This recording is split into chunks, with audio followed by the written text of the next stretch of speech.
ना वो यहाँ पर कुलीन अटैच होगी, ठीक है। अब कुलाइन अटैच थी तो यहाँ पर क्या होगी, इथेनॉल अमाइन, ठीक है। अगर कुलीन की जगह nitrogenous base ethanol amine attach होती है तो वो क्या कहलाएगी, सेफलिन। मेनली इथेनॉल अमाइन होती है, लेकिन इसके अलावा सिरेन भी, उसके बाद इनोसिटोल भी, थ्रियोनिन भी, तो ये भी बाकी भी अटैच हो सकती हैं कुलीन के अलावा, ठीक है। लेकिन मेनली क्या होती है, इथेनॉल अमाइन। और इसका ये फार्मूला है CH2NH2 है।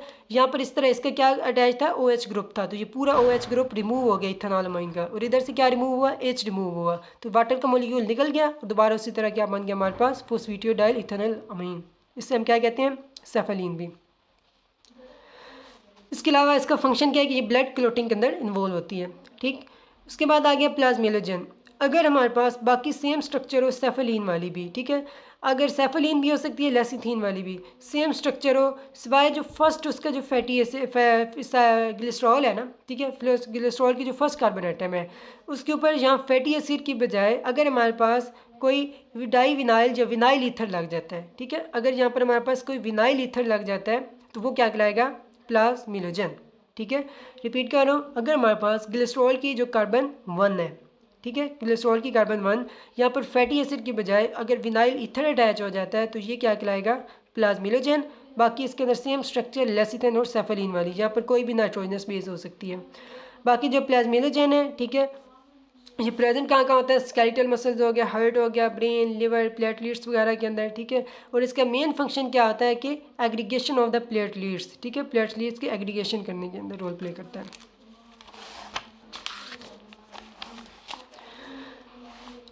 इसके बाद आ गया फोस्फेटिडाइल ग्लिसरॉल, ठीक है, नाम शो कर रहा है कि डाइल ग्लिसरॉल, दो ग्लिसरॉल।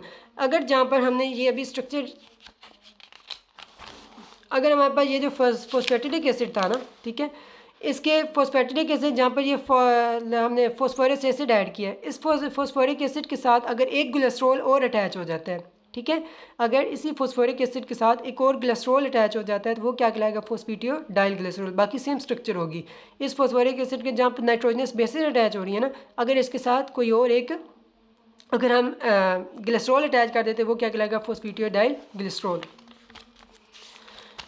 अच्छा, इसका दूसरा नाम क्या है, जैसे कहते हैं कार्डियोलिपिन, ठीक है, कार्डियोलिपिन, जो कि माइटोकॉन्ड्रिया के अंदर प्रेजेंट है, माइटोकॉन्ड्रिया के अंदर सेलुलर रिस्पायरेशन के अंदर भी रोल प्ले कर रहा होता है। उसके बाद हमारे पास आ गया ड्राइव लिपिड, ठीक है। अब ड्राइव लिपिड हमने कहा था कि ये कंपाउंड लिपिड या कम्प्लेक्स लिपिड इन्हीं में से ड्राइव होंगे। कैसे ड्राइव होंगे, लेट से हमारे पास जिस तरह ये कम्प्लेक्स लिपिड्स हैं, इनकी अगर हाइड्रोलिसिस होती है तो जो भी प्रोडक्ट रिलीज होंगे वो बेसिकली ड्राइव लिपिड्स होंगे।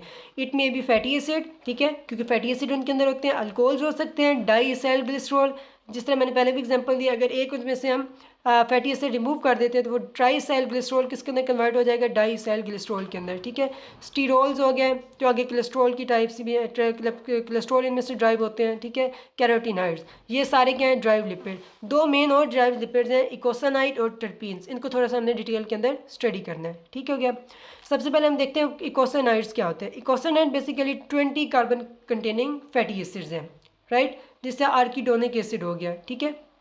तो ये इन्हीं में से ही फर्दर ड्राइव होते हैं। इकोसानाइड के अंदर देखें तो ये हमारे पास प्रोस्टाग्लैंडिन, प्रोस्टासाइक्लिन, थ्रोम्बेक्सिन, लिकोट्राइन्स, लाइपोक्सिन, ये सारे क्या हमारे पास इकोसानाइड्स हैं। और इकोसानाइड जो होते हैं हमारे पास ब्लड प्रेशर की रेगुलेशन के अंदर रोल प्ले करते हैं, लेकिन मेन सबसे रोल इनका क्या होता है, इन्फ्लेमेशन के अंदर होता है, ठीक है। और ये 20 कार्बन कंटेनिंग कंपाउंड्स हैं। इसके अलावा हमारे पास आगे टर्पीन्स। अब जो टर्पीन्स होते हैं ना बेसिकली, ठीक है, ये हमारे पास होते हैं आइसोप्रीनाइड जूनर से मिलके बनते हैं। इनको हम डिस्कस करते हैं, आइसोप्रीनाइड जूनर्स क्या होते हैं। जो स्मॉलेस्ट आइसोप्रीनाइड यूनिट है ना, ठीक है, वो हमारे पास 5 कार्बन पर होगा और 8 हाइड्रोजन उसके अंदर होंगे। सबसे जो स्मॉलेस्ट ट्रिपिनाइड यूनिट है, ठीक है। और इसके हम स्ट्रक्चर ड्रा करें तो ठीक है, ये हमारे पास क्या होगी, H2C double bond to C into C CH2HCH3। अब ये हमारे पास कितने हैं, 1 2 3 4 5 कार्बन, ठीक है, और तकरीबन 8 ही हाइड्रोजन है, 2 3 5 6 8 हाइड्रोजन और 5 कार्बन। ये एक आइसोप्रीनाइड यूनिट है, ठीक है। अगर इस तरह दो या दो से ज़्यादा आइसोप्रीनाइड यूनिट मिल जाएं तो ये क्या बना देते हैं, टर्पिनाइड्स, ठीक है। तो आइसोप्रीनाइड यूनिट मिलके क्या बना देते हैं, टर्पिनाइड। सबसे अगर कुछ स्मॉलेस्ट टर्पिनाइड की क्लास देखें तो वो क्या होगी, उसके अंदर दो हमने कहा था ना, दो कितने हो जाएंगे, 10 कार्बन, ठीक है, और 16 हाइड्रोजन। तो कार्बन कितने 10, और अगर 16 हाइड्रोजन होगा, ये एक जब दो मिलेंगे ना आइसोप्रीनाइड यूनिट, तो वो क्या बनाएंगे, एक टर्पीनाइड। इसके अलावा हम देखें तो ये इनकी एग्जांपल देखें तो vitamin A, vitamin E, vitamin D हो गया, ठीक है, कोई एंजाइम हमारे पास क्यू हो गया, तो ये सारे इसके अंदर ही आते हैं। इसका मेन फंक्शन क्या होता है कि जो हमारे पास लिपिड्स होते हैं ना, इनके अंदर प्रोटीन या कार्बोहाइड्रेट्स को ऐड करवाना। इसकी एक कॉमन एग्जांपल है डोलिकोल, ठीक है, 17। अब ये क्या करता है, अब एक शुगर कैरियर के तौर पर एक्ट करता है, जो कार्बोहाइड्रेट्स को और प्रोटीन को लिपिड्स के अंदर ऐड करवा के ग्लाइकोलिपिड और ग्लाइकोप्रोटीन्स बनाता है। ये इसका मेन फंक्शन है, ठीक है। तो इसका क्या मेन फंक्शन है कि ग्लाइकोलिपिड्स और ग्लाइकोप्रोटीन को प्रिपेयर करना। अच्छा, अब थोड़ी सी इसकी हम समरी देख लेते हैं। हमने कहा था कि क्लासिफिकेशन ऑफ लिपिड्स हैं, simple lipids, complex lipid, dry lipid. Fats होते हैं, वेक्सेस होते हैं। अगर फैटी एसिड, ठीक है, ग्लिसरॉल के साथ इनका ईस्टर है तो वो क्या कहलाएंगे, फैट्स कहलाएंगे, ठीक है। जिस तरह ट्राइसाइल ग्लिसरॉल, इस तरह वैक्सेस, अगर ग्लिसरॉल के अलावा कोई भी और अल्कोहल फैटी एसिड के साथ मिलकर ईस्टर बनाते तो वैक्सेस होगी, लाइक हनी बी वैक्स होगी, बैक्टीरियल वैक्सेस होगी। इसके बाद हमारे पास आ गए कॉम्प्लेक्स लिपिड। कॉम्प्लेक्स लिपिड हमारे पास हो गया ग्लाइकोस्फिंगोलिपिड, गैंग्लियोसाइड्स, फोस्फोलिपिड। ग्लाइकोस्फिंगोलिपिड नाम शो कर रहा है इनका, क्या होता है हमारे पास इसके अंदर, एक तो स्फिंगोसिन अल्कोहल होगा, ठीक है, शुगर यूनिट्स होंगी और साथ ही फैटी एसिड होगा, तो ये क्या होगा, ग्लाइकोस्फिंगोलिपिड्स। गैंग्लियोसाइड्स होगी, सेम ये स्ट्रक्चर होगी, लाइक स्फिंगोसिन या कोई अल्कोहल हो जाएगा इसके अंदर, इसके साथ ही इसके अंदर फैटी एसिड्स हो जाएंगे, शुगर के यूनिट्स भी होंगे और साथ दो एक्स्ट्रा एसिड होंगे, एन एसिटाइल हेक्सोजामाइन और एन एसिटाइल न्यूमरेनिक एसिड। ये गैंग्लियोसाइड की स्ट्रक्चर होगी। इसके बाद आगे phospholipid. Phospholipid same simple lipid की तरह होगी, फैटी एसिड प्लस अल्कोहल, लेकिन इनके अंदर कोई एक्स्ट्रा कंपाउंड ऐड होगा, ठीक है। इसको हम फर्दर डिस्कस करते हैं। दो टाइप्स हैं, एक होगी ग्लिसरोफोस्फोलिपिड और एक थी स्फिंगोफोस्फोलिपिड। अगर अल्कोहल ग्लिसरॉल होगा तो वो ग्लिसरोफोस्फोलिपिड होगा, अगर अल्कोहल स्फिंगोसिन होगा तो वो स्फिंगोफोस्फोलिपिड। इसकी फर्दर 5 क्लासिफिकेशन है ग्लिसरोफोस्फोलिपिड की: phosphatidic acid, lecithin, cephalin, plasminogen and phosphatidyl glycerol.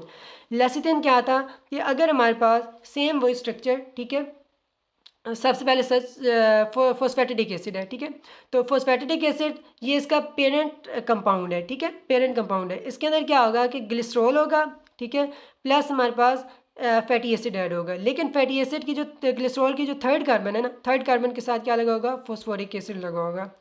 अगर इसी के साथ फॉस्फोरस एसिड के साथ अगर कुलीन लग जाता है, ठीक है, नाइट्रोजनस बेस, तो वो कहलाएगा लेसिथिन। अगर कुलीन के अलावा कोई भी और नाइट्रोजनस बेस है, मेनली इथेनॉलमाइन, तो वो क्या कहलाएगा, सेफेलिन, ठीक है।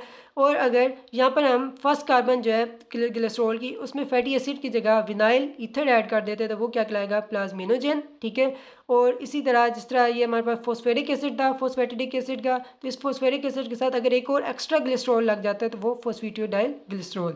इसके बाद हमने डिस्कस किया था ड्राइव लिपिड, जो कि इन्हीं कम्प्लेक्स और कंपाउंड लिपिड से ड्राइव होता है। इनमें से further fatty acid, alcohol, diacyl, glycerols वगैरह आते हैं। इनके अंदर दो मेन कंपाउंड्स हैं, इकोसानाइड, टर्पिनाइड, ठीक है। जो हमारे पास इकोसानाइड्स होते हैं ये प्रोस्टाग्लैंडिन, प्रोस्टासिक्लिन्स हैं, ठीक है, थ्रोम्बोएक्सिन, ल्यूकोट्राइन्स, लाइपोक्सिन्स, और ये 20 कार्बन कंटेनिंग कंपाउंड्स हैं। और टर्पीन्स हैं, ये आइसोप्रीनाइड यूनिट के मिल के बनते हैं, जो कि ग्लाइकोप्रोटीन और ग्लाइकोलिपिड्स के फॉर्मेशन के अंदर भी रोल प्ले करते हैं।